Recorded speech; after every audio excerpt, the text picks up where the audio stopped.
안녕하십니까? 지혜의 숲을 거니는 시간입니다. 우리의 삶과 문화 깊숙이 자리한 가치들은 때로는 너무나 당연하게 여겨져 그 뿌리를 잇고 살아가곤 합니다.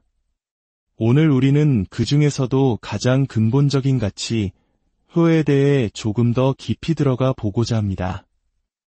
이 이야기가 여러분의 마음에 작은 울림을 준다면 곁에 있는 소중한 분들과 함께 나눠주시길 바랍니다.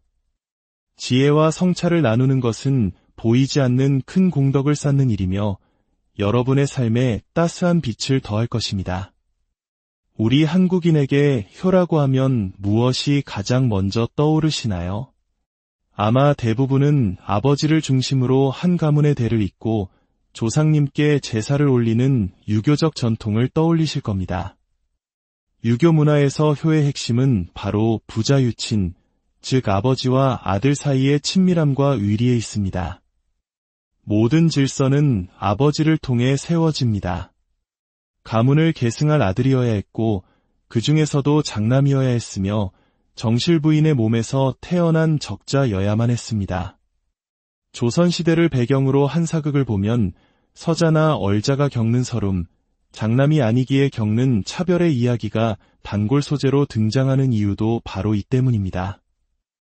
이러한 북의 중심의 질서는 농경사회를 안정적으로 유지하기 위한 사회적 약속이자 지혜였습니다. 제사를 지낼 때도 여러 조상을 한 분으로 모셔야 할 경우 우리는 을의 아버지를 중심으로 합치지 어머니를 중심으로 합치지는 않습니다. 성씨 또한 아버지의 것을 따르는 것이 당연하게 여겨지죠.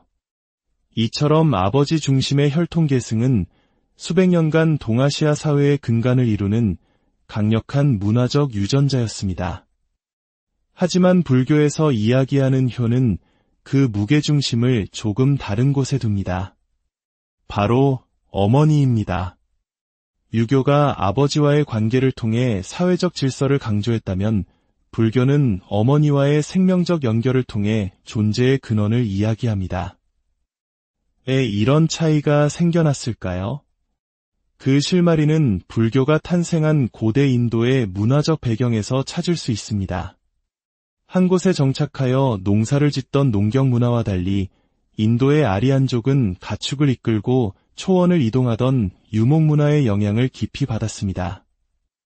유목 사회에서는 때로는 아버지가 누구인지 불분명한 경우가 생길 수 있지만 나를 낳아준 어머니는 단 한 명으로 명확합니다. 어머니는 생명에 흔들리지 않는 뿌리인 셈이죠. 부처님께서 6년간의 고행을 멈추고 깨달음을 얻으시기 직전 수자타라는 여인에게 공양받은 음식이 바로 유미죽, 즉 우유죽이었다는 사실은 이를 상징적으로 보여줍니다. 쌀을 경작하는 농경문화권인 우리에게는 낯설지만 우유와 유제품이 주식이었던 유목문화의 흔적이 불교 경전 곳곳에 남아있는 것입니다. 이처럼 어머니를 향한 절대적인 믿음과 감사는 불교의 효사상에 깊이 스며들었습니다. 불교의 효를 가장 극적으로 보여주는 이야기가 바로 부처님의 10대 제자 중 한 분인 목련존자의 이야기입니다. 신통력 제1이었던 목련존자는 돌아가신 어머니가 아기도에 떨어져 굶주림의 고통을 받고 있는 것을 보게 됩니다. 생전에 인색하고 탐욕스러웠던 업보 때문이었습니다. 목련존자는 자신의 모든 신통력을 동원해 어머니를 구하려 했지만 소용이 없었습니다. 결국 부처님께 나아가 간절히 방법을 구했고 부처님께서는 이렇게 말씀하셨습니다. 수행자들이 여름 안거를 마치고 수행의 공덕이 원만해지는 날 온 정성을 다해 스님들께 공양을 올려라. 그 공덕의 힘이라면 내 어머니를 고통에서 구할 수 있을 것이다. 목련존자는 부처님의 가르침대로 행했고 그 거룩한 공덕의 힘으로 마침내 어머니를 구원할 수 있었습니다. 바로 이날이 음력 7월 15일 우리가 지금도 조상의 은혜를 기리고 영가를 천도하는 백중 또는 우람분절의 기원이 되었습니다. 이 이야기 어디에도 아버지에 대한 언급은 없습니다. 오직 아들이 지극한 효심으로 어머니를 구원하는 이야기만이 절절하게 펼쳐질 뿐입니다. 부모은 중경이라는 경전도 마찬가지입니다. 이름은 부모의 은혜를 말하지만 그 내용을 자세히 들여다보면 10달 동안 아이를 뱃속에 품고 온갖 고통을 감내하며 생명을 낳고 마른 자리는 자식에게 내어주고 자신은 진자리에서 잠을 청하는 어머니의 끝없는 희생과 사랑에 대한 찬사로 가득합니다. 아버지는 그저 잉태의 순간에만 잠시 등장할 뿐 이후의 모든 서사는 어머니의 몫입니다. 우리가 어버이날에 부르는 어머니의 은혜라는 노래 역시 본래 이 부모은 중경의 내용을 바탕으로 만들어진 것입니다. 더욱 놀라운 것은 불교에서 결코 지어서는 안 될 5가지 무거운 죄, 즉 오역죄를 나열하는 순서입니다. 그 첫 번째가 바로 살모, 즉 어머니를 죽이는 죄입니다. 그리고 두 번째가 살부, 아버지를 죽이는 죄입니다. 현대인의 관점에서는 이해하기 어려울 수 있지만 이는 어머니와의 생명적 연결을 끊는 것을 그 어떤 죄보다 무겁게 여겼던 불교의 세계관을 명확히 보여주는 대목입니다. 그렇다면 빠르게 변화하는 현대 한국 사회는 어떻습니까? 우리는 지금 아주 흥미로운 전환기를 맞고 있습니다. 혈연으로 맺어진 나은 정보다 함께 시간과 마음을 나누며 쌓아온 기른 정의 가치를 더 중요하게 여기는 시대로 나아가고 있습니다. 실제로 있었던 한 소송 이야기는 우리에게 많은 것을 생각하게 합니다. 이혼을 앞둔 한 남편이 아내와의 사이에서 낳은 아이의 유전자 검사를 해보았습니다. 안타깝게도 아이는 자신의 친자가 아니었습니다. 과거 유교적 가치관에 따르면 남편은 아무런 책임도 의무도 없습니다. 오히려 가문의 혈통을 속인 아내를 비난하고 아이를 외면하는 것이 당연하게 여겨졌을 것입니다. 하지만 그는 법원에 소송을 냈습니다. 이 아이가 비록 내 피를 물려받지는 않았지만 나는 지금까지 내 자식인 줄 알고 온 마음을 다해 사랑으로 키워왔습니다. 아이는 엄마보다 나를 더 따릅니다. 그러니 내가 이 아이를 계속 키울 수 있게 해주십시오. 피 한 방울 섞이지 않았지만 내가 사랑으로 키운 내 자식이라는 그의 외침은 우리 사회의 가족 개념이 얼마나 깊은 변화를 겪고 있는지를 상징적으로 보여줍니다. 이제 가족은 단순히 혈연으로 묶인 공동체가 아니라 친밀함과 사랑을 기반으로 한 관계 공동체로 재정이 되고 있는 것입니다. 유교의 아버지 중심의 효와 불교의 어머니 중심의 효. 이 두 가지는 어느 것이 더 우월하거나 올바르냐의 문제가 아닙니다. 각각 농경사회와 유목사회라는 다른 환경 속에서 가족과 공동체를 지키고 번성시키기 위해 오랜 세월에 걸쳐 다듬어진 인류의 소중한 지혜입니다. 오늘 이 이야기를 통해 우리를 낳아주시고 길러주신 부모님의 크고 깊은 은혜를 다시 한번 가슴에 새겨보는 시간이 되셨기를 바랍니다. 여러분과 여러분의 가정에 부처님의 자비와 광명이 늘 함께하여 모든 날이 평안하고 행복으로 가득하기를 진심으로 기원합니다. 안녕하십니까? 지혜의 숲을 거니는 시간입니다. 우리의 삶과 문화 깊숙이 자리한 가치들은 때로는 너무나 당연하게 여겨져 그 뿌리를 잇고 살아가곤 합니다. 오늘 우리는 그 중에서도 가장 근본적인 가치, 효에 대해 조금 더 깊이 들어가 보고자 합니다. 이 이야기가 여러분의 마음에 작은 울림을 준다면 곁에 있는 소중한 분들과 함께 나눠주시길 바랍니다. 지혜와 성찰을 나누는 것은 보이지 않는 큰 공덕을 쌓는 일이며 여러분의 삶에 따스한 빛을 더할 것입니다. 우리 한국인에게 효라고 하면 무엇이 가장 먼저 떠오르시나요? 아마 대부분은 아버지를 중심으로 한 가문의 대를 잇고 조상님께 제사를 올리는 유교적 전통을 떠올리실 겁니다. 유교 문화에서 효의 핵심은 바로 부자유친, 즉 아버지와 아들 사이의 친밀함과 의리에 있습니다. 모든 질서는 아버지를 통해 세워집니다. 가문을 계승할 아들이어야 했고 그 중에서도 장남이어야 했으며 정실 부인의 몸에서 태어난 적자여야만 했습니다. 조선시대를 배경으로 한 사극을 보면 서자나 얼자가 겪는 서름, 장남이 아니기에 겪는 차별의 이야기가 단골 소재로 등장하는 이유도 바로 이 때문입니다. 이러한 북의 중심의 질서는 농경사회를 안정적으로 유지하기 위한 사회적 약속이자 지혜였습니다. 제사를 지낼 때도 여러 조상을 한 분으로 모셔야 할 경우 우리는 을의 아버지를 중심으로 합치지 어머니를 중심으로 합치지는 않습니다. 성씨 또한 아버지의 것을 따르는 것이 당연하게 여겨지죠. 이처럼 아버지 중심의 혈통계승은 수백 년간 동아시아 사회의 근간을 이루는 강력한 문화적 유전자였습니다. 하지만 불교에서 이야기하는 효는 그 무게중심을 조금 다른 곳에 둡니다. 바로 어머니입니다.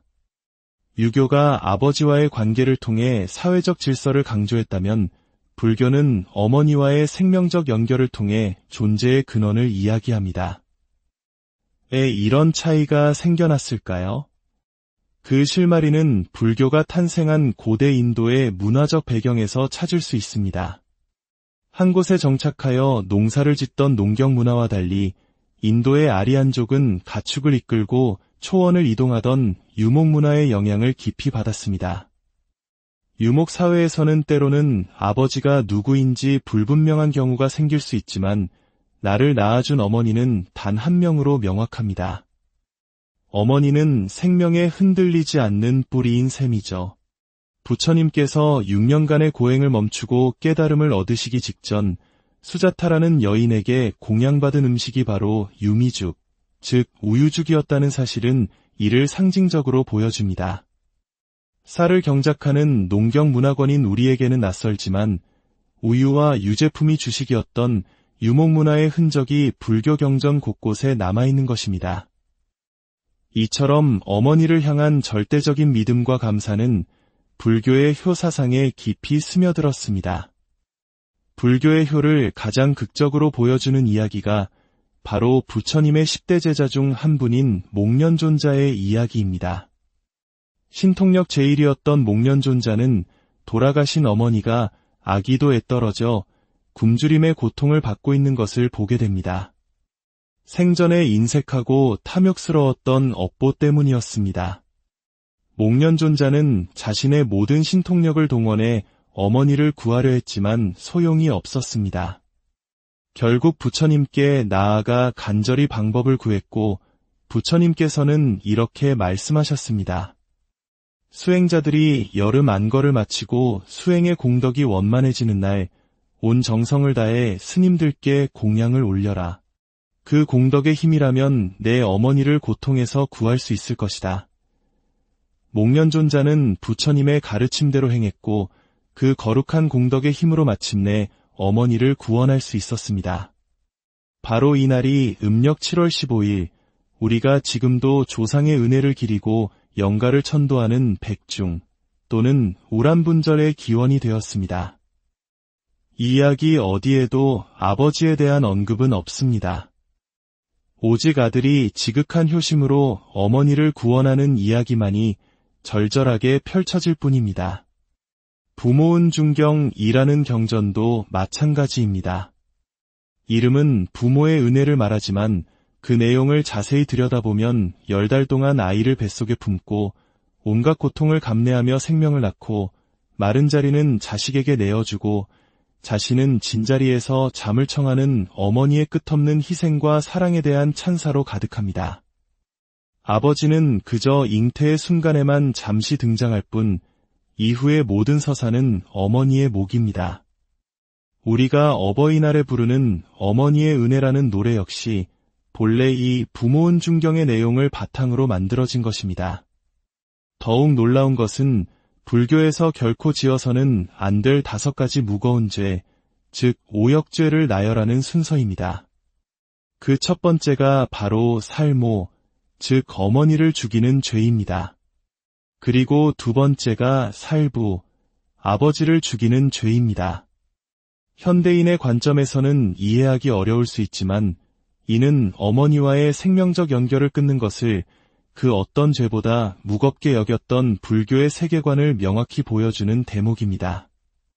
그렇다면 빠르게 변화하는 현대 한국 사회는 어떻습니까? 우리는 지금 아주 흥미로운 전환기를 맞고 있습니다. 혈연으로 맺어진 나은 정보다 함께 시간과 마음을 나누며 쌓아온 기른 정의 가치를 더 중요하게 여기는 시대로 나아가고 있습니다. 실제로 있었던 한 소송 이야기는 우리에게 많은 것을 생각하게 합니다. 이혼을 앞둔 한 남편이 아내와의 사이에서 낳은 아이의 유전자 검사를 해보았습니다. 안타깝게도 아이는 자신의 친자가 아니었습니다. 과거 유교적 가치관에 따르면 남편은 아무런 책임도 의무도 없습니다.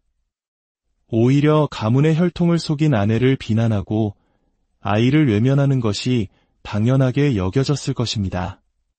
하지만 그는 법원에 소송을 냈습니다. 이 아이가 비록 내 피를 물려받지는 않았지만 나는 지금까지 내 자식인 줄 알고 온 마음을 다해 사랑으로 키워왔습니다. 아이는 엄마보다 나를 더 따릅니다. 그러니 내가 이 아이를 계속 키울 수 있게 해주십시오. 피 한 방울 섞이지 않았지만 내가 사랑으로 키운 내 자식이라는 그의 외침은 우리 사회의 가족 개념이 얼마나 깊은 변화를 겪고 있는지를 상징적으로 보여줍니다. 이제 가족은 단순히 혈연으로 묶인 공동체가 아니라 친밀함과 사랑을 기반으로 한 관계 공동체로 재정이 되고 있는 것입니다. 유교의 아버지 중심의 효와 불교의 어머니 중심의 효. 이 두 가지는 어느 것이 더 우월하거나 올바르냐의 문제가 아닙니다. 각각 농경사회와 유목사회라는 다른 환경 속에서 가족과 공동체를 지키고 번성시키기 위해 오랜 세월에 걸쳐 다듬어진 인류의 소중한 지혜입니다. 오늘 이 이야기를 통해 우리를 낳아주시고 길러주신 부모님의 크고 깊은 은혜를 다시 한번 가슴에 새겨보는 시간이 되셨기를 바랍니다. 여러분과 여러분의 가정에 부처님의 자비와 광명이 늘 함께하여 모든 날이 평안하고 행복으로 가득하기를 진심으로 기원합니다. 안녕하십니까? 지혜의 숲을 거니는 시간입니다. 우리의 삶과 문화 깊숙이 자리한 가치들은 때로는 너무나 당연하게 여겨져 그 뿌리를 잇고 살아가곤 합니다. 오늘 우리는 그 중에서도 가장 근본적인 가치, 효에 대해 조금 더 깊이 들어가 보고자 합니다. 이 이야기가 여러분의 마음에 작은 울림을 준다면 곁에 있는 소중한 분들과 함께 나눠주시길 바랍니다. 지혜와 성찰을 나누는 것은 보이지 않는 큰 공덕을 쌓는 일이며 여러분의 삶에 따스한 빛을 더할 것입니다. 우리 한국인에게 효라고 하면 무엇이 가장 먼저 떠오르시나요? 아마 대부분은 아버지를 중심으로 한 가문의 대를 잇고 조상님께 제사를 올리는 유교적 전통을 떠올리실 겁니다. 유교 문화에서 효의 핵심은 바로 부자유친, 즉 아버지와 아들 사이의 친밀함과 의리에 있습니다. 모든 질서는 아버지를 통해 세워집니다. 가문을 계승할 아들이어야 했고 그 중에서도 장남이어야 했으며 정실부인의 몸에서 태어난 적자여야만 했습니다. 조선시대를 배경으로 한 사극을 보면 서자나 얼자가 겪는 서름, 장남이 아니기에 겪는 차별의 이야기가 단골 소재로 등장하는 이유도 바로 이 때문입니다. 이러한 북의 중심의 질서는 농경사회를 안정적으로 유지하기 위한 사회적 약속이자 지혜였습니다. 제사를 지낼 때도 여러 조상을 한 분으로 모셔야 할 경우 우리는 을의 아버지를 중심으로 합치지 어머니를 중심으로 합치지는 않습니다. 성씨 또한 아버지의 것을 따르는 것이 당연하게 여겨지죠. 이처럼 아버지 중심의 혈통 계승은 수백 년간 동아시아 사회의 근간을 이루는 강력한 문화적 유전자였습니다. 하지만 불교에서 이야기하는 효는 그 무게중심을 조금 다른 곳에 둡니다. 바로 어머니입니다. 유교가 아버지와의 관계를 통해 사회적 질서를 강조했다면 불교는 어머니와의 생명적 연결을 통해 존재의 근원을 이야기합니다. 왜 이런 차이가 생겨났을까요? 그 실마리는 불교가 탄생한 고대 인도의 문화적 배경에서 찾을 수 있습니다. 한 곳에 정착하여 농사를 짓던 농경 문화와 달리 인도의 아리안족은 가축을 이끌고 초원을 이동하던 유목 문화의 영향을 깊이 받았습니다. 유목 사회에서는 때로는 아버지가 누구인지 불분명한 경우가 생길 수 있지만 나를 낳아준 어머니는 단 한 명으로 명확합니다. 어머니는 생명에 흔들리지 않는 뿌리인 셈이죠. 부처님께서 6년간의 고행을 멈추고 깨달음을 얻으시기 직전 수자타라는 여인에게 공양받은 음식이 바로 유미죽, 즉 우유죽이었다는 사실은 이를 상징적으로 보여줍니다. 쌀을 경작하는 농경문화권인 우리에게는 낯설지만 우유와 유제품이 주식이었던 유목문화의 흔적이 불교 경전 곳곳에 남아있는 것입니다. 이처럼 어머니를 향한 절대적인 믿음과 감사는 불교의 효사상에 깊이 스며들었습니다. 불교의 효를 가장 극적으로 보여주는 이야기가 바로 부처님의 10대 제자 중 한 분인 목련존자의 이야기입니다. 신통력 제1이었던 목련존자는 돌아가신 어머니가 아기도에 떨어져 굶주림의 고통을 받고 있는 것을 보게 됩니다. 생전에 인색하고 탐욕스러웠던 업보 때문이었습니다. 목련존자는 자신의 모든 신통력을 동원해 어머니를 구하려 했지만 소용이 없었습니다. 결국 부처님께 나아가 간절히 방법을 구했고 부처님께서는 이렇게 말씀하셨습니다. 수행자들이 여름 안거를 마치고 수행의 공덕이 원만해지는 날 온 정성을 다해 스님들께 공양을 올려라. 그 공덕의 힘이라면 내 어머니를 고통에서 구할 수 있을 것이다. 목련존자는 부처님의 가르침대로 행했고 그 거룩한 공덕의 힘으로 마침내 어머니를 구원할 수 있었습니다. 바로 이날이 음력 7월 15일, 우리가 지금도 조상의 은혜를 기리고 영가를 천도하는 백중 또는 우람분절의 기원이 되었습니다. 이 이야기 어디에도 아버지에 대한 언급은 없습니다. 오직 아들이 지극한 효심으로 어머니를 구원하는 이야기만이 절절하게 펼쳐질 뿐입니다. 부모은 중경이라는 경전도 마찬가지입니다. 이름은 부모의 은혜를 말하지만 그 내용을 자세히 들여다보면 10달 동안 아이를 뱃속에 품고 온갖 고통을 감내하며 생명을 낳고 마른 자리는 자식에게 내어주고 자신은 진자리에서 잠을 청하는 어머니의 끝없는 희생과 사랑에 대한 찬사로 가득합니다. 아버지는 그저 잉태의 순간에만 잠시 등장할 뿐 이후의 모든 서사는 어머니의 몫입니다. 우리가 어버이날에 부르는 어머니의 은혜라는 노래 역시 본래 이 부모은 중경의 내용을 바탕으로 만들어진 것입니다. 더욱 놀라운 것은 불교에서 결코 지어서는 안 될 5가지 무거운 죄, 즉 오역죄를 나열하는 순서입니다. 그 첫 번째가 바로 살모, 즉 어머니를 죽이는 죄입니다. 그리고 두 번째가 살부, 아버지를 죽이는 죄입니다.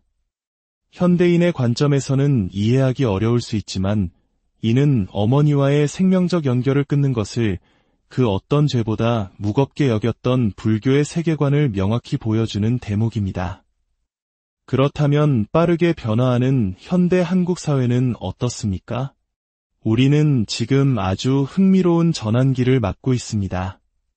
혈연으로 맺어진 나은 정보다 함께 시간과 마음을 나누며 쌓아온 기른 정의 가치를 더 중요하게 여기는 시대로 나아가고 있습니다. 실제로 있었던 한 소송 이야기는 우리에게 많은 것을 생각하게 합니다. 이혼을 앞둔 한 남편이 아내와의 사이에서 낳은 아이의 유전자 검사를 해보았습니다. 안타깝게도 아이는 자신의 친자가 아니었습니다. 과거 유교적 가치관에 따르면 남편은 아무런 책임도 의무도 없습니다.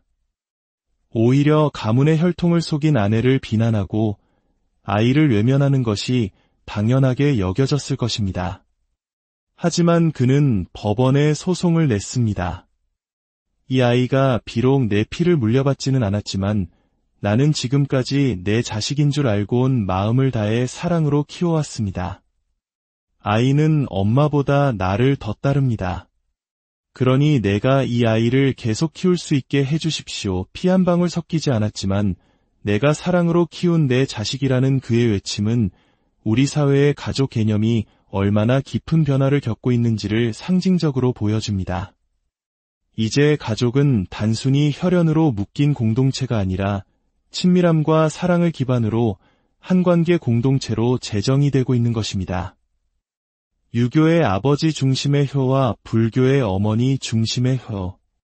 이 두 가지는 어느 것이 더 우월하거나 올바르냐의 문제가 아닙니다. 각각 농경사회와 유목사회라는 다른 환경 속에서 가족과 공동체를 지키고 번성시키기 위해 오랜 세월에 걸쳐 다듬어진 인류의 소중한 지혜입니다.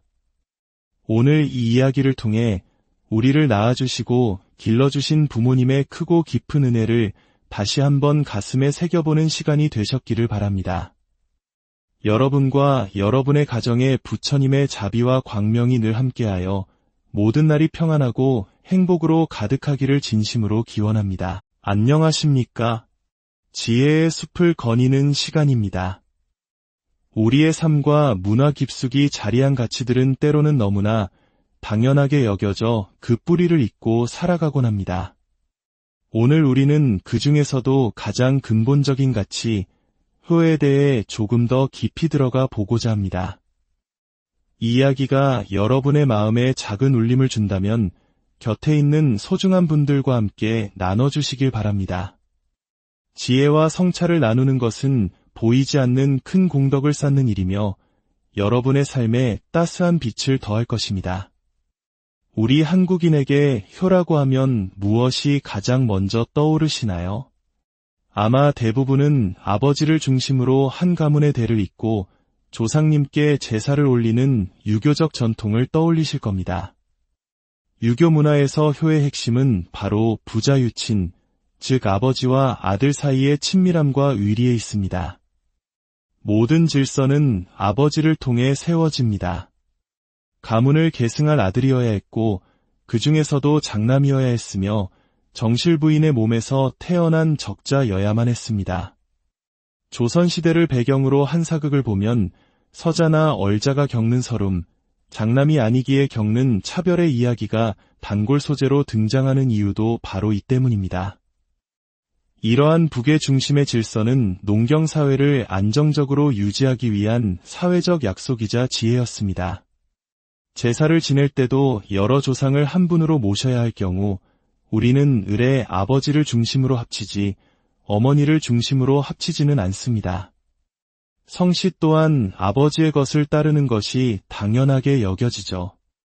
이처럼 아버지 중심의 혈통계승은 수백 년간 동아시아 사회의 근간을 이루는 강력한 문화적 유전자였습니다. 하지만 불교에서 이야기하는 효는 그 무게중심을 조금 다른 곳에 둡니다. 바로 어머니입니다. 유교가 아버지와의 관계를 통해 사회적 질서를 강조했다면 불교는 어머니와의 생명적 연결을 통해 존재의 근원을 이야기합니다. 왜 이런 차이가 생겨났을까요? 그 실마리는 불교가 탄생한 고대 인도의 문화적 배경에서 찾을 수 있습니다. 한 곳에 정착하여 농사를 짓던 농경 문화와 달리 인도의 아리안족은 가축을 이끌고 초원을 이동하던 유목 문화의 영향을 깊이 받았습니다. 유목 사회에서는 때로는 아버지가 누구인지 불분명한 경우가 생길 수 있지만 나를 낳아준 어머니는 단 한 명으로 명확합니다. 어머니는 생명에 흔들리지 않는 뿌리인 셈이죠. 부처님께서 6년간의 고행을 멈추고 깨달음을 얻으시기 직전 수자타라는 여인에게 공양받은 음식이 바로 유미죽, 즉 우유죽이었다는 사실은 이를 상징적으로 보여줍니다. 쌀을 경작하는 농경문화권인 우리에게는 낯설지만 우유와 유제품이 주식이었던 유목문화의 흔적이 불교 경전 곳곳에 남아있는 것입니다. 이처럼 어머니를 향한 절대적인 믿음과 감사는 불교의 효 사상에 깊이 스며들었습니다. 불교의 효를 가장 극적으로 보여주는 이야기가 바로 부처님의 10대 제자 중 한 분인 목련존자의 이야기입니다. 신통력 제1이었던 목련존자는 돌아가신 어머니가 아기도에 떨어져 굶주림의 고통을 받고 있는 것을 보게 됩니다. 생전에 인색하고 탐욕스러웠던 업보 때문이었습니다. 목련존자는 자신의 모든 신통력을 동원해 어머니를 구하려 했지만 소용이 없었습니다. 결국 부처님께 나아가 간절히 방법을 구했고 부처님께서는 이렇게 말씀하셨습니다. 수행자들이 여름 안거를 마치고 수행의 공덕이 원만해지는 날 온 정성을 다해 스님들께 공양을 올려라. 그 공덕의 힘이라면 내 어머니를 고통에서 구할 수 있을 것이다. 목련존자는 부처님의 가르침대로 행했고 그 거룩한 공덕의 힘으로 마침내 어머니를 구원할 수 있었습니다. 바로 이날이 음력 7월 15일 우리가 지금도 조상의 은혜를 기리고 영가를 천도하는 백중 또는 우람분절의 기원이 되었습니다. 이 이야기 어디에도 아버지에 대한 언급은 없습니다. 오직 아들이 지극한 효심으로 어머니를 구원하는 이야기만이 절절하게 펼쳐질 뿐입니다. 부모은 중경이라는 경전도 마찬가지입니다. 이름은 부모의 은혜를 말하지만 그 내용을 자세히 들여다보면 10달 동안 아이를 뱃속에 품고 온갖 고통을 감내하며 생명을 낳고 마른 자리는 자식에게 내어주고 자신은 진자리에서 잠을 청하는 어머니의 끝없는 희생과 사랑에 대한 찬사로 가득합니다. 아버지는 그저 잉태의 순간에만 잠시 등장할 뿐 이후의 모든 서사는 어머니의 몫입니다. 우리가 어버이날에 부르는 어머니의 은혜라는 노래 역시 본래 이 부모은 중경의 내용을 바탕으로 만들어진 것입니다. 더욱 놀라운 것은 불교에서 결코 지어서는 안 될 5가지 무거운 죄, 즉 오역죄를 나열하는 순서입니다. 그 첫 번째가 바로 살모, 즉 어머니를 죽이는 죄입니다. 그리고 두 번째가 살부, 아버지를 죽이는 죄입니다. 현대인의 관점에서는 이해하기 어려울 수 있지만 이는 어머니와의 생명적 연결을 끊는 것을 그 어떤 죄보다 무겁게 여겼던 불교의 세계관을 명확히 보여주는 대목입니다. 그렇다면 빠르게 변화하는 현대 한국 사회는 어떻습니까? 우리는 지금 아주 흥미로운 전환기를 맞고 있습니다. 혈연으로 맺어진 나은 정보다 함께 시간과 마음을 나누며 쌓아온 기른 정의 가치를 더 중요하게 여기는 시대로 나아가고 있습니다. 실제로 있었던 한 소송 이야기는 우리에게 많은 것을 생각하게 합니다. 이혼을 앞둔 한 남편이 아내와의 사이에서 낳은 아이의 유전자 검사를 해보았습니다. 안타깝게도 아이는 자신의 친자가 아니었습니다. 과거 유교적 가치관에 따르면 남편은 아무런 책임도 의무도 없습니다. 오히려 가문의 혈통을 속인 아내를 비난하고 아이를 외면하는 것이 당연하게 여겨졌을 것입니다. 하지만 그는 법원에 소송을 냈습니다. 이 아이가 비록 내 피를 물려받지는 않았지만 나는 지금까지 내 자식인 줄 알고 온 마음을 다해 사랑으로 키워왔습니다. 아이는 엄마보다 나를 더 따릅니다.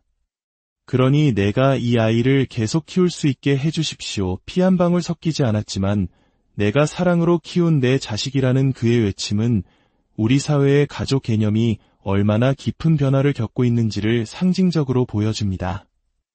이제 가족은 단순히 혈연으로 묶인 공동체가 아니라 친밀함과 사랑을 기반으로 한 관계 공동체로 재정이 되고 있는 것입니다. 유교의 아버지 중심의 효와 불교의 어머니 중심의 효. 이 두 가지는 어느 것이 더 우월하거나 올바르냐의 문제가 아닙니다. 각각 농경사회와 유목사회라는 다른 환경 속에서 가족과 공동체를 지키고 번성시키기 위해 오랜 세월에 걸쳐 다듬어진 인류의 소중한 지혜입니다. 오늘 이 이야기를 통해 우리를 낳아주시고 길러주신 부모님의 크고 깊은 은혜를 다시 한번 가슴에 새겨보는 시간이 되셨기를 바랍니다. 여러분과 여러분의 가정에 부처님의 자비와 광명이 늘 함께하여 모든 날이 평안하고 행복으로 가득하기를 진심으로 기원합니다. 안녕하십니까? 지혜의 숲을 거니는 시간입니다. 우리의 삶과 문화 깊숙이 자리한 가치들은 때로는 너무나 당연하게 여겨져 그 뿌리를 잇고 살아가곤 합니다. 오늘 우리는 그 중에서도 가장 근본적인 가치, 효에 대해 조금 더 깊이 들어가 보고자 합니다. 이 이야기가 여러분의 마음에 작은 울림을 준다면 곁에 있는 소중한 분들과 함께 나눠주시길 바랍니다. 지혜와 성찰을 나누는 것은 보이지 않는 큰 공덕을 쌓는 일이며 여러분의 삶에 따스한 빛을 더할 것입니다. 우리 한국인에게 효라고 하면 무엇이 가장 먼저 떠오르시나요? 아마 대부분은 아버지를 중심으로 한 가문의 대를 잇고 조상님께 제사를 올리는 유교적 전통을 떠올리실 겁니다. 유교 문화에서 효의 핵심은 바로 부자유친, 즉 아버지와 아들 사이의 친밀함과 의리에 있습니다. 모든 질서는 아버지를 통해 세워집니다. 가문을 계승할 아들이어야 했고 그 중에서도 장남이어야 했으며 정실부인의 몸에서 태어난 적자여야만 했습니다. 조선시대를 배경으로 한 사극을 보면 서자나 얼자가 겪는 서름, 장남이 아니기에 겪는 차별의 이야기가 단골 소재로 등장하는 이유도 바로 이 때문입니다. 이러한 북의 중심의 질서는 농경사회를 안정적으로 유지하기 위한 사회적 약속이자 지혜였습니다. 제사를 지낼 때도 여러 조상을 한 분으로 모셔야 할 경우 우리는 을의 아버지를 중심으로 합치지 어머니를 중심으로 합치지는 않습니다. 성씨 또한 아버지의 것을 따르는 것이 당연하게 여겨지죠. 이처럼 아버지 중심의 혈통계승은 수백 년간 동아시아 사회의 근간을 이루는 강력한 문화적 유전자였습니다. 하지만 불교에서 이야기하는 효는 그 무게중심을 조금 다른 곳에 둡니다. 바로 어머니입니다. 유교가 아버지와의 관계를 통해 사회적 질서를 강조했다면 불교는 어머니와의 생명적 연결을 통해 존재의 근원을 이야기합니다. 왜 이런 차이가 생겨났을까요? 그 실마리는 불교가 탄생한 고대 인도의 문화적 배경에서 찾을 수 있습니다. 한 곳에 정착하여 농사를 짓던 농경 문화와 달리 인도의 아리안족은 가축을 이끌고 초원을 이동하던 유목 문화의 영향을 깊이 받았습니다. 유목 사회에서는 때로는 아버지가 누구인지 불분명한 경우가 생길 수 있지만 나를 낳아준 어머니는 단 한 명으로 명확합니다. 어머니는 생명에 흔들리지 않는 뿌리인 셈이죠. 부처님께서 6년간의 고행을 멈추고 깨달음을 얻으시기 직전 수자타라는 여인에게 공양받은 음식이 바로 유미죽, 즉 우유죽이었다는 사실은 이를 상징적으로 보여줍니다. 쌀을 경작하는 농경문화권인 우리에게는 낯설지만 우유와 유제품이 주식이었던 유목문화의 흔적이 불교 경전 곳곳에 남아있는 것입니다. 이처럼 어머니를 향한 절대적인 믿음과 감사는 불교의 효사상에 깊이 스며들었습니다. 불교의 효를 가장 극적으로 보여주는 이야기가 바로 부처님의 10대 제자 중 한 분인 목련존자의 이야기입니다.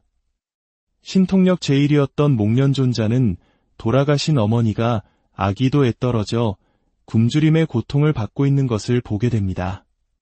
생전에 인색하고 탐욕스러웠던 업보 때문이었습니다. 목련존자는 자신의 모든 신통력을 동원해 어머니를 구하려 했지만 소용이 없었습니다. 결국 부처님께 나아가 간절히 방법을 구했고 부처님께서는 이렇게 말씀하셨습니다. 수행자들이 여름 안거를 마치고 수행의 공덕이 원만해지는 날 온 정성을 다해 스님들께 공양을 올려라. 그 공덕의 힘이라면 내 어머니를 고통에서 구할 수 있을 것이다. 목련존자는 부처님의 가르침대로 행했고 그 거룩한 공덕의 힘으로 마침내 어머니를 구원할 수 있었습니다. 바로 이날이 음력 7월 15일 우리가 지금도 조상의 은혜를 기리고 영가를 천도하는 백중 또는 우람분절의 기원이 되었습니다. 이 이야기 어디에도 아버지에 대한 언급은 없습니다. 오직 아들이 지극한 효심으로 어머니를 구원하는 이야기만이 절절하게 펼쳐질 뿐입니다. 부모은 중경이라는 경전도 마찬가지입니다. 이름은 부모의 은혜를 말하지만 그 내용을 자세히 들여다보면 10달 동안 아이를 뱃속에 품고 온갖 고통을 감내하며 생명을 낳고 마른 자리는 자식에게 내어주고 자신은 진자리에서 잠을 청하는 어머니의 끝없는 희생과 사랑에 대한 찬사로 가득합니다. 아버지는 그저 잉태의 순간에만 잠시 등장할 뿐 이후의 모든 서사는 어머니의 몫입니다.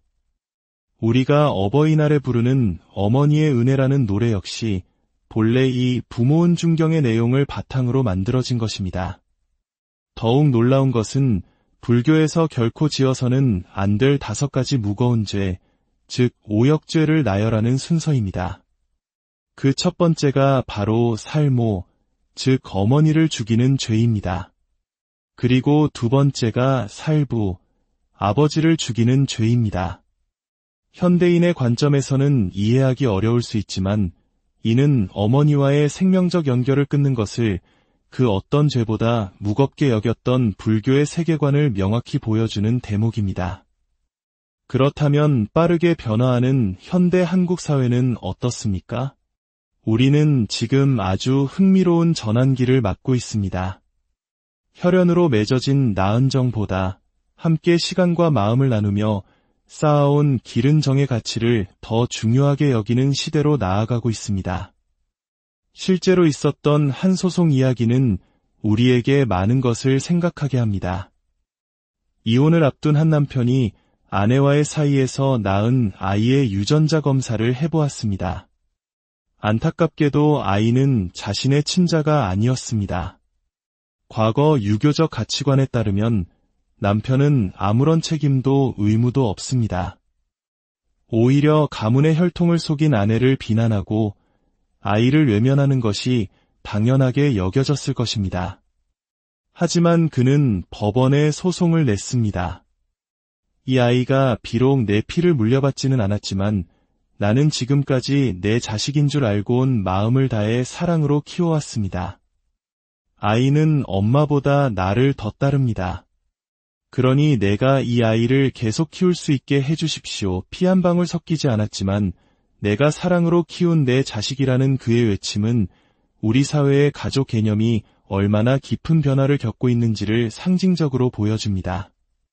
이제 가족은 단순히 혈연으로 묶인 공동체가 아니라 친밀함과 사랑을 기반으로 한 관계 공동체로 재정이 되고 있는 것입니다.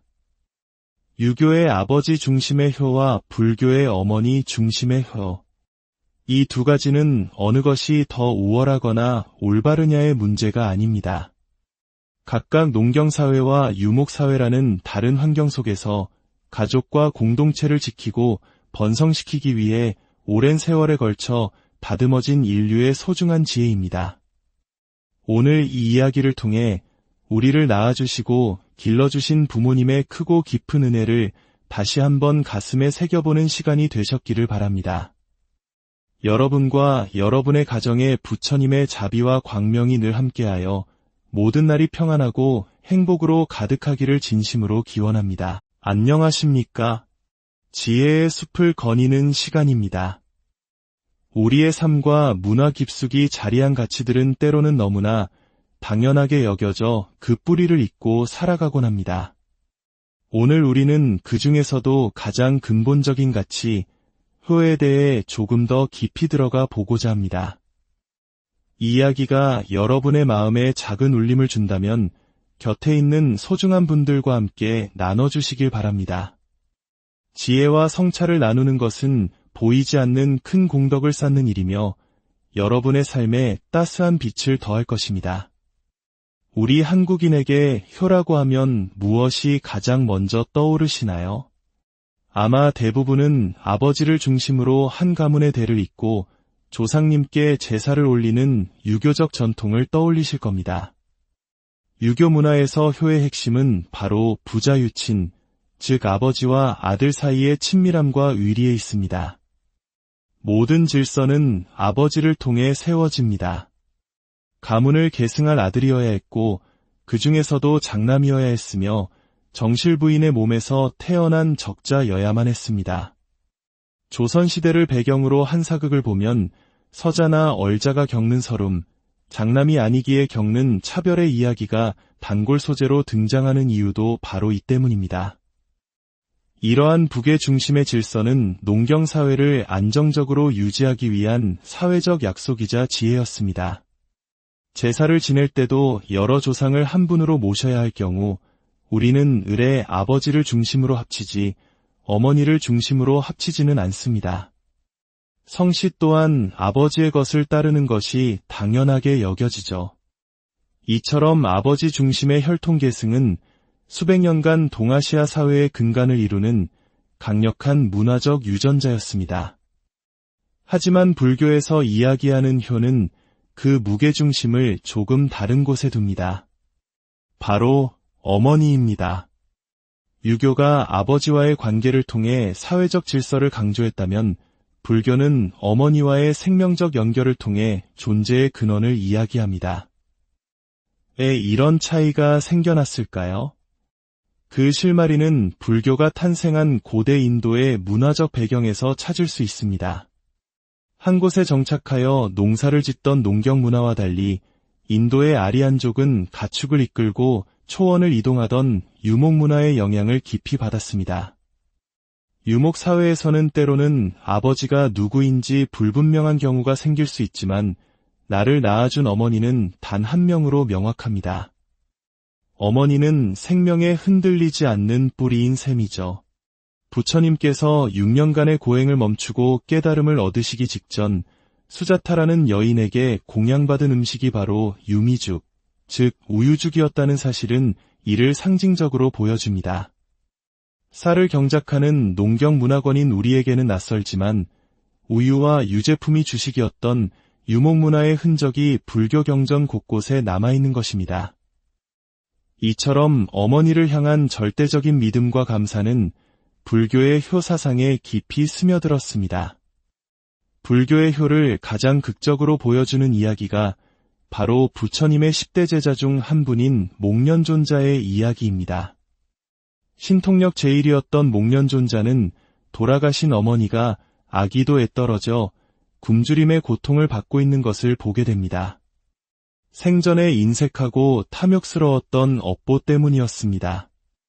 목련존자는 자신의 모든 신통력을 동원해 어머니를 구하려 했지만 소용이 없었습니다. 결국 부처님께 나아가 간절히 방법을 구했고 부처님께서는 이렇게 말씀하셨습니다. 수행자들이 여름 안거를 마치고 수행의 공덕이 원만해지는 날 온 정성을 다해 스님들께 공양을 올려라. 그 공덕의 힘이라면 내 어머니를 고통에서 구할 수 있을 것이다. 목련존자는 부처님의 가르침대로 행했고 그 거룩한 공덕의 힘으로 마침내 어머니를 구원할 수 있었습니다. 바로 이날이 음력 7월 15일, 우리가 지금도 조상의 은혜를 기리고 영가를 천도하는 백중 또는 우람분절의 기원이 되었습니다. 이 이야기 어디에도 아버지에 대한 언급은 없습니다. 오직 아들이 지극한 효심으로 어머니를 구원하는 이야기만이 절절하게 펼쳐질 뿐입니다. 부모은 중경이라는 경전도 마찬가지입니다. 이름은 부모의 은혜를 말하지만 그 내용을 자세히 들여다보면 10달 동안 아이를 뱃속에 품고 온갖 고통을 감내하며 생명을 낳고 마른 자리는 자식에게 내어주고 자신은 진자리에서 잠을 청하는 어머니의 끝없는 희생과 사랑에 대한 찬사로 가득합니다. 아버지는 그저 잉태의 순간에만 잠시 등장할 뿐 이후의 모든 서사는 어머니의 몫입니다. 우리가 어버이날에 부르는 어머니의 은혜라는 노래 역시 본래 이 부모은 중경의 내용을 바탕으로 만들어진 것입니다. 더욱 놀라운 것은 불교에서 결코 지어서는 안 될 5가지 무거운 죄, 즉 오역죄를 나열하는 순서입니다. 그 첫 번째가 바로 살모, 즉 어머니를 죽이는 죄입니다. 그리고 두 번째가 살부, 아버지를 죽이는 죄입니다. 현대인의 관점에서는 이해하기 어려울 수 있지만 이는 어머니와의 생명적 연결을 끊는 것을 그 어떤 죄보다 무겁게 여겼던 불교의 세계관을 명확히 보여주는 대목입니다. 그렇다면 빠르게 변화하는 현대 한국 사회는 어떻습니까? 우리는 지금 아주 흥미로운 전환기를 맞고 있습니다. 혈연으로 맺어진 나은 정보다 함께 시간과 마음을 나누며 쌓아온 기른 정의 가치를 더 중요하게 여기는 시대로 나아가고 있습니다. 실제로 있었던 한 소송 이야기는 우리에게 많은 것을 생각하게 합니다. 이혼을 앞둔 한 남편이 아내와의 사이에서 낳은 아이의 유전자 검사를 해보았습니다. 안타깝게도 아이는 자신의 친자가 아니었습니다. 과거 유교적 가치관에 따르면 남편은 아무런 책임도 의무도 없습니다. 오히려 가문의 혈통을 속인 아내를 비난하고 아이를 외면하는 것이 당연하게 여겨졌을 것입니다. 하지만 그는 법원에 소송을 냈습니다. 이 아이가 비록 내 피를 물려받지는 않았지만 나는 지금까지 내 자식인 줄 알고 온 마음을 다해 사랑으로 키워왔습니다. 아이는 엄마보다 나를 더 따릅니다. 그러니 내가 이 아이를 계속 키울 수 있게 해주십시오. 피 한 방울 섞이지 않았지만 내가 사랑으로 키운 내 자식이라는 그의 외침은 우리 사회의 가족 개념이 얼마나 깊은 변화를 겪고 있는지를 상징적으로 보여줍니다. 이제 가족은 단순히 혈연으로 묶인 공동체가 아니라 친밀함과 사랑을 기반으로 한 관계 공동체로 재정이 되고 있는 것입니다. 유교의 아버지 중심의 효와 불교의 어머니 중심의 효. 이 두 가지는 어느 것이 더 우월하거나 올바르냐의 문제가 아닙니다. 각각 농경사회와 유목사회라는 다른 환경 속에서 가족과 공동체를 지키고 번성시키기 위해 오랜 세월에 걸쳐 다듬어진 인류의 소중한 지혜입니다.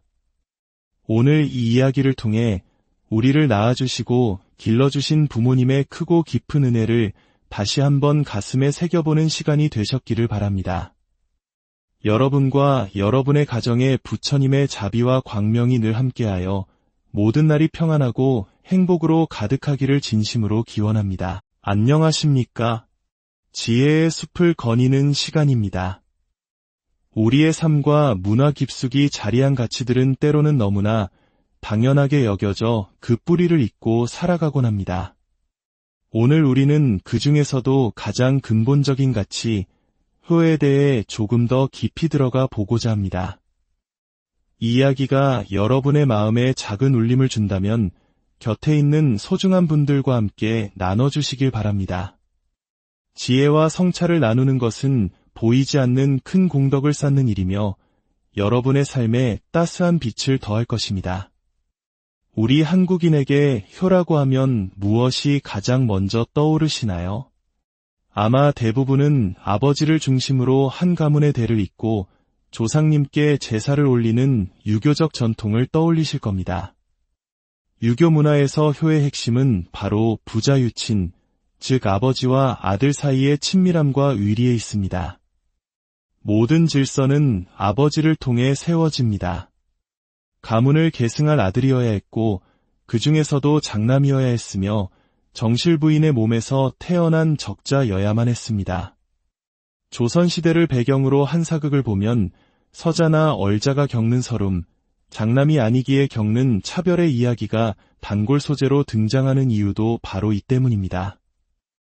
이러한 북의 중심의 질서는 농경사회를 안정적으로 유지하기 위한 사회적 약속이자 지혜였습니다. 제사를 지낼 때도 여러 조상을 한 분으로 모셔야 할 경우 우리는 을의 아버지를 중심으로 합치지 어머니를 중심으로 합치지는 않습니다. 성씨 또한 아버지의 것을 따르는 것이 당연하게 여겨지죠. 이처럼 아버지 중심의 혈통 계승은 수백 년간 동아시아 사회의 근간을 이루는 강력한 문화적 유전자였습니다. 하지만 불교에서 이야기하는 효는 그 무게중심을 조금 다른 곳에 둡니다. 바로 어머니입니다. 유교가 아버지와의 관계를 통해 사회적 질서를 강조했다면 불교는 어머니와의 생명적 연결을 통해 존재의 근원을 이야기합니다. 왜 이런 차이가 생겨났을까요? 그 실마리는 불교가 탄생한 고대 인도의 문화적 배경에서 찾을 수 있습니다. 한 곳에 정착하여 농사를 짓던 농경 문화와 달리 인도의 아리안족은 가축을 이끌고 초원을 이동하던 유목 문화의 영향을 깊이 받았습니다. 유목 사회에서는 때로는 아버지가 누구인지 불분명한 경우가 생길 수 있지만 나를 낳아준 어머니는 단 한 명으로 명확합니다. 어머니는 생명에 흔들리지 않는 뿌리인 셈이죠. 부처님께서 6년간의 고행을 멈추고 깨달음을 얻으시기 직전 수자타라는 여인에게 공양받은 음식이 바로 유미죽, 즉 우유죽이었다는 사실은 이를 상징적으로 보여줍니다. 쌀을 경작하는 농경문화권인 우리에게는 낯설지만 우유와 유제품이 주식이었던 유목문화의 흔적이 불교 경전 곳곳에 남아있는 것입니다. 이처럼 어머니를 향한 절대적인 믿음과 감사는 불교의 효사상에 깊이 스며들었습니다. 불교의 효를 가장 극적으로 보여주는 이야기가 바로 부처님의 10대 제자 중 한 분인 목련존자의 이야기입니다. 신통력 제1이었던 목련존자는 돌아가신 어머니가 아기도에 떨어져 굶주림의 고통을 받고 있는 것을 보게 됩니다. 생전에 인색하고 탐욕스러웠던 업보 때문이었습니다. 목련존자는 자신의 모든 신통력을 동원해 어머니를 구하려 했지만 소용이 없었습니다. 결국 부처님께 나아가 간절히 방법을 구했고 부처님께서는 이렇게 말씀하셨습니다. 수행자들이 여름 안거를 마치고 수행의 공덕이 원만해지는 날 온 정성을 다해 스님들께 공양을 올려라. 그 공덕의 힘이라면 내 어머니를 고통에서 구할 수 있을 것이다. 목련존자는 부처님의 가르침대로 행했고 그 거룩한 공덕의 힘으로 마침내 어머니를 구원할 수 있었습니다. 바로 이날이 음력 7월 15일, 우리가 지금도 조상의 은혜를 기리고 영가를 천도하는 백중 또는 우람분절의 기원이 되었습니다. 이 이야기 어디에도 아버지에 대한 언급은 없습니다. 오직 아들이 지극한 효심으로 어머니를 구원하는 이야기만이 절절하게 펼쳐질 뿐입니다. 부모은 중경이라는 경전도 마찬가지입니다. 이름은 부모의 은혜를 말하지만 그 내용을 자세히 들여다보면 10달 동안 아이를 뱃속에 품고 온갖 고통을 감내하며 생명을 낳고 마른 자리는 자식에게 내어주고 자신은 진자리에서 잠을 청하는 어머니의 끝없는 희생과 사랑에 대한 찬사로 가득합니다. 아버지는 그저 잉태의 순간에만 잠시 등장할 뿐 이후의 모든 서사는 어머니의 몫입니다. 우리가 어버이날에 부르는 어머니의 은혜라는 노래 역시 본래 이 부모은 중경의 내용을 바탕으로 만들어진 것입니다. 더욱 놀라운 것은 불교에서 결코 지어서는 안 될 5가지 무거운 죄, 즉 오역죄를 나열하는 순서입니다. 그 첫 번째가 바로 살모, 즉 어머니를 죽이는 죄입니다. 그리고 두 번째가 살부, 아버지를 죽이는 죄입니다. 현대인의 관점에서는 이해하기 어려울 수 있지만 이는 어머니와의 생명적 연결을 끊는 것을 그 어떤 죄보다 무겁게 여겼던 불교의 세계관을 명확히 보여주는 대목입니다. 그렇다면 빠르게 변화하는 현대 한국 사회는 어떻습니까? 우리는 지금 아주 흥미로운 전환기를 맞고 있습니다.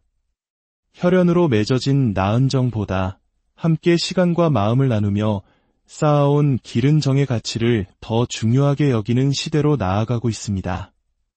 실제로 있었던 한 소송 이야기는 우리에게 많은 것을 생각하게 합니다. 이혼을 앞둔 한 남편이 아내와의 사이에서 낳은 아이의 유전자 검사를 해보았습니다. 안타깝게도 아이는 자신의 친자가 아니었습니다. 과거 유교적 가치관에 따르면 남편은 아무런 책임도 의무도 없습니다. 오히려 가문의 혈통을 속인 아내를 비난하고 아이를 외면하는 것이 당연하게 여겨졌을 것입니다. 하지만 그는 법원에 소송을 냈습니다. 이 아이가 비록 내 피를 물려받지는 않았지만 나는 지금까지 내 자식인 줄 알고 온 마음을 다해 사랑으로 키워왔습니다. 아이는 엄마보다 나를 더 따릅니다.